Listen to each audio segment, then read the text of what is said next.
When you see the message "charge port may not open when pressed" in a Tesla vehicle, there should also be a notification with the error code CP-A051, and this means that the vehicle can communicate with all the sensors in the charge port door.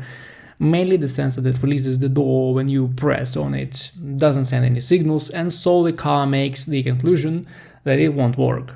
Actually, there are two scenarios that will help you identify the culprit. If you press on the charge port door and it works, as it should, there is no problem with the hardware. Most likely the message is just a temporary glitch with software that may often happen after you install a fresh update.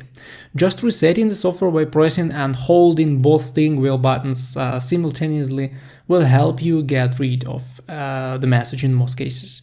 But if the door actually doesn't work, there is most likely a hardware problem. In this case, if you're still under warranty, make an appointment with Tesla and they will most likely replace the charge door assembly.